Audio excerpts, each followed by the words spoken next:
I gave you my overhyped prospects video a little earlier today. If you haven't checked that out, go ahead, check that out. But this is my underrated prospects headed to the 2022 NFL draft class, and I love this list because it's just a bunch of my guys. And for comparison, I'm using the consensus big board that Arif Hassan put out on The Athletic.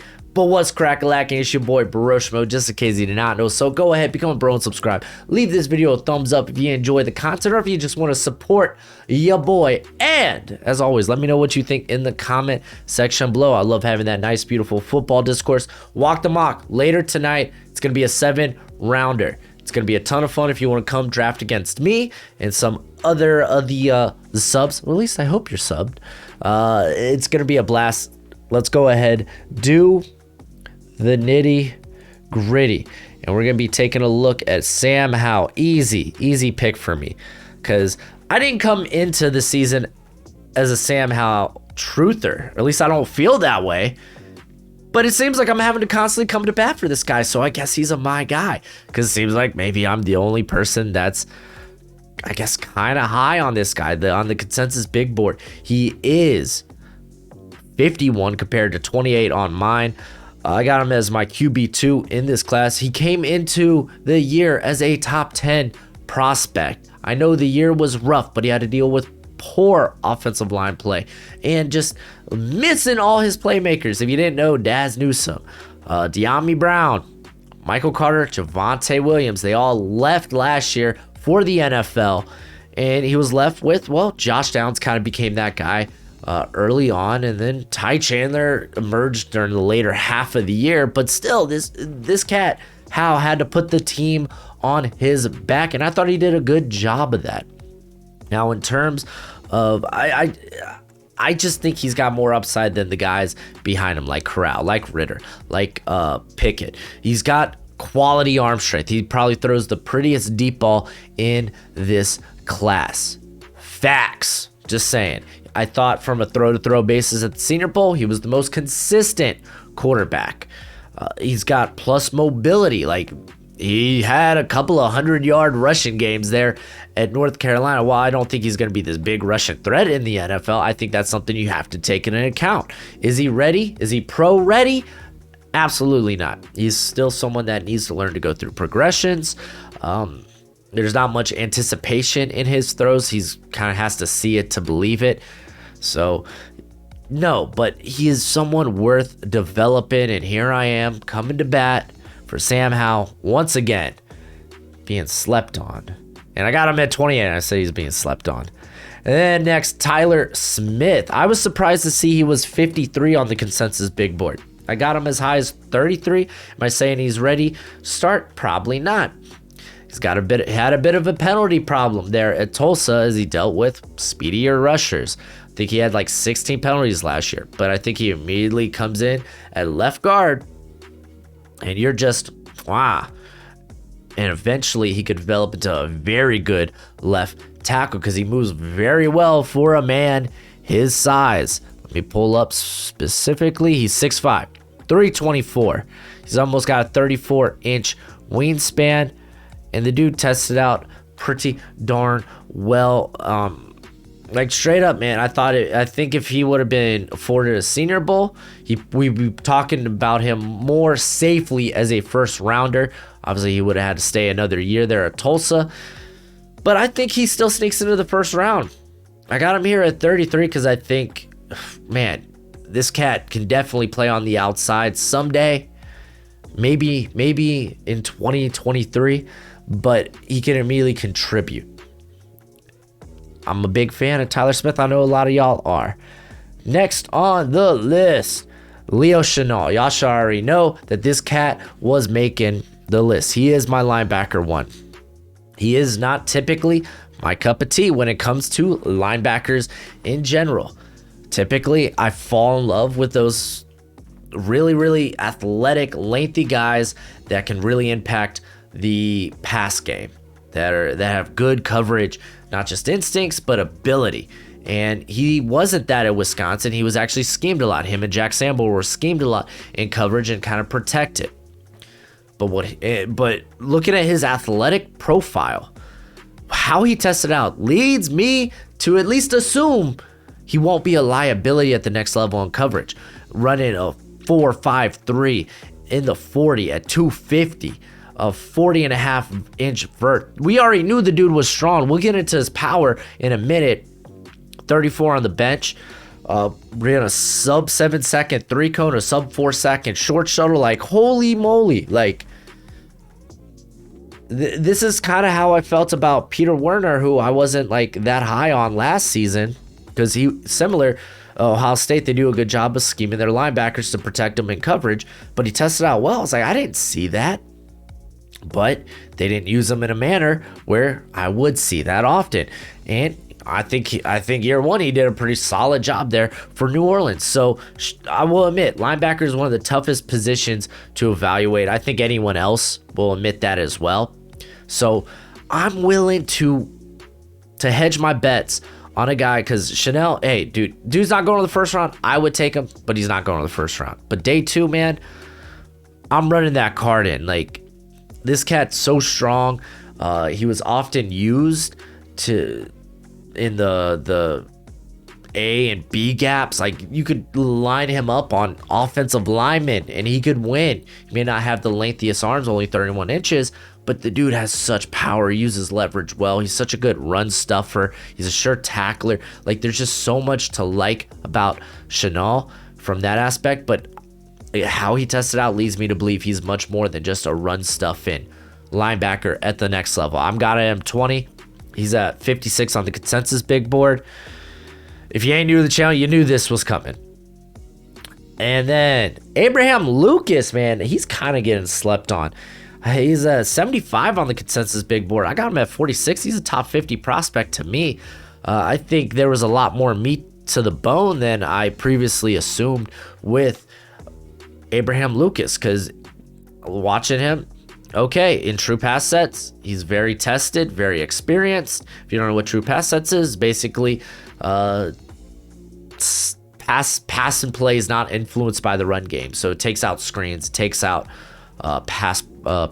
play action. But Abraham Lucas, in terms of that, like, he was very tested. You know, this guy's going to be a solid pass protector, but doesn't have, mainly playing that Mike Leach offense, that air raid, and then going to the running gun last year, doesn't have a lot of NFL rushing concepts to tape. So you might worry about him there, but he's powerful. He's kind of tall. He gets out leveraged sometimes because he just can't stay low, and he plays a bit high. Those taller guys, that's what happens. But at the freaking Senior Bowl, he was the best. He was the best offensive player there, offensive lineman there. I will say, I don't think he lost a rep, and he was playing some of those snaps at left tackle, which I previously thought, oh man, he's probably a right tackle only. Like, I think he could play either tackle spot, and while his ceiling might not be as high as some of the other guys in this class, I think his floor is ridiculously high. I'll be willing to take this cat knowing, hey, I got a solid player at one of my offensive line spots, so I could go worry elsewhere. So that's why he makes it here at 46 for me, OT7. And then I have Nick Cross. If you ain't new to the channel, you know this is my dude in this draft class. 99 on the consensus big board. Quit sleeping on my boy. This dude, everyone talks about the crazy range that Daxton Hill has. You got to put Nick Cross in that discussion, and he's doing it at like what, 200 and not 210 pounds, but 212 pounds. Oh my gosh, he's even bigger than I expected. Oh gosh. And he's actually the youngest safety in this class at 20 years old. But this cat tested out 4.3, 4.40. He used to run track his freshman year there for Maryland. He tested exceptionally well in all the other drills too. I think he was tied for second in the vert. I love how this cat loves to play physical. He has no fear of the line of scrimmage. He's willing to come in there like a heat-seeking missile, and there are some times where he reads motion, he reads pre-snap, and just attacks attacks. There was a play, I think it was West Virginia, could be getting that wrong, but where he saw the motion, he was coming across. Once the ball was hyped, he was like, oh, this is a swing pass, and just destroyed the running back, annihilated him.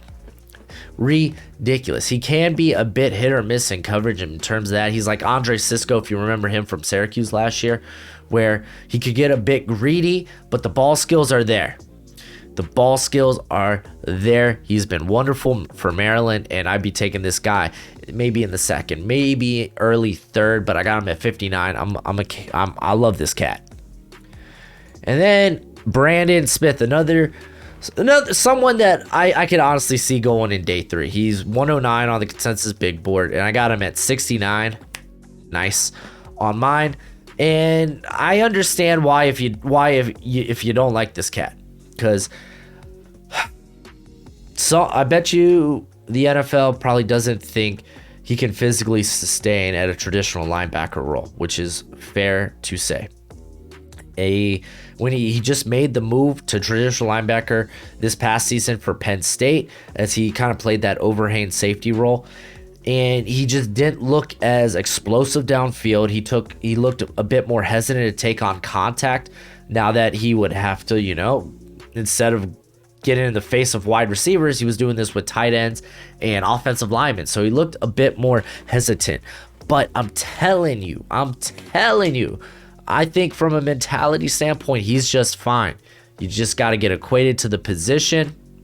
He's a ridiculous athlete. Like, I'm going to admit, he is an athletic project at linebacker. But the dude came in 6'3", 250, and he ran a 4.5, 240, 20 in the bench, 37.5 in the vert, sub 7 second 3-cone. Like, the dude tested out phenomenal. It's just, can he be a linebacker in the NFL is the big question. I know some people don't see it, and I understand that point of view, but I'm willing to take a shot on this cat. I like him a lot. Then I have Thomas Booker, another guy that I've been saying for the longest time, man. Stanford just didn't use him right in their scheme, and it really hid just the type of physical specimen he is. They got him at 159 on their consensus. I got him at 108. He ran a sub 5 second 40, 31 to the bench, which I believe was tied for second among this class. And it just tested out well in general. He's someone that could probably play any position on the defensive line. He's not scheme specific, and the dude plays strong. There are times where he plays a bit hesitant. He gets caught with his head in the chest of offensive linemen and doesn't see where the play is in the backfield. But he can be a penetrator. He is actually an excellent run stuffer during his days there at Stanford. I think in a class where you get to day 3 and it's just not sexy for the defensive interior class. That's just not what it is. It's not really after you see guys like Davis, Wyatt, Jones, Winfrey, Hall, Leal, depending on where you see them on defense. And then after Fedarian Mathis, I start to consider Booker, because you got a lot of guys that are just like, okay, this is a run stuff and nose tackle. Okay, this is a penetrated nose tackle. They're very role specific. I don't think that's necessarily the case for Booker. On to the next, we have Zach Tom, and I didn't think about including him on this list initially because I didn't think the consensus was really low on him. They got him at 163. I have him at 99, and I was like, oh crap. I mean, that's kind of significant. As Chris Jericho would say, Zach Tom, you just made the list. And you gotta love a man with 2 first names. You gotta love a man with 2 first names as a first and last name. It's like Ricky Bobby. But Zach Tom, he started his career there at center for Wake Forest, and I believe that's where it's going to be in the NFL, though he played pretty stellar the past couple of seasons at tackle. He actually had a really good game against Jermaine Johnson, who, don't be surprised if he's a top 10 pick in this draft.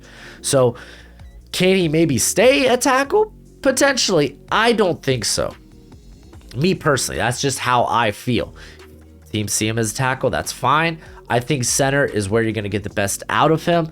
And quite frankly, I'm a big fan, and it just came to a shock that the consensus has him this low on their big board. And then we got James Mitchell, tight end 5 for me, and another cat that just no one talks about. Apparently Chris Sims loves him too, but I don't know if that's an indictment on me or just, hey man, Chris Sims, you got good taste. I haven't checked out what he had to say about James Mitchell, but we forget about him because he didn't play this year. He had sustained a knee injury week 1 and tried to play through it week 2 against Middle Tennessee State, and then he ended up having to get surgery, and it ended his season. Quite unfortunate. But let me tell you the cat you're getting, because he could have came out of the 2021 draft, and I thought he would have been an early day 3 guy. But this dude's a dog in the run game. Like, legit. He is relentless. But he was unable to test out. But this cat's got good speed. He creates separation. He's got good body control. He knows how to create a window for his quarterback. He's very physical at the contested catch, or at the catch point. On contested catches, 7 of 14. Since 2019, he has turned 31 of his targets into 15-plus yard receptions. Holy moly. Quit sleeping on this cat. I like him. He's at 131 on my big board and 218 on the consensus. That's kind of wild. And I think this finishes the list with Quinton Lake. Thought I'd mention him because it turns out I guess I'm higher on him than the consensus. And honestly, I love talking about Quinton Lake. Didn't get a chance to do it in my safety video. He didn't crack my top 10. I got him as safety 14. But I have him at 179 on my big board. And he's 237. If you're unfamiliar, that puts him at the end of day 3. We're talking 6th, 7th round, possible undrafted free agent, UDFA. And I just don't think that's going to be the case with Quinton Lake, because he has played all over for UCLA.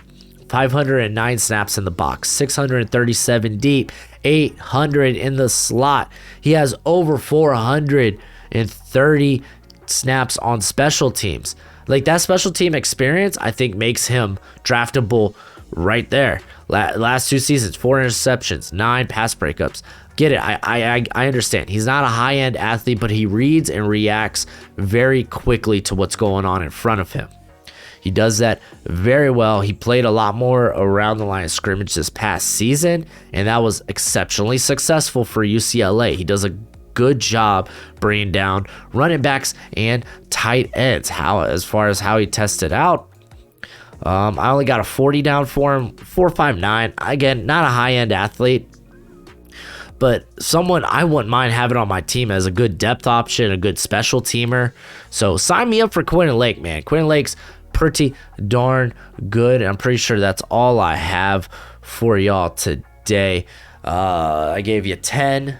That would be 1, 2, 3, 4, 5, 6, 7, 8, 9, 10. Yes, 10 guys. So tomorrow, top 300 big board comes out. I'm doing my predictive mock draft. That'll be out for you tomorrow.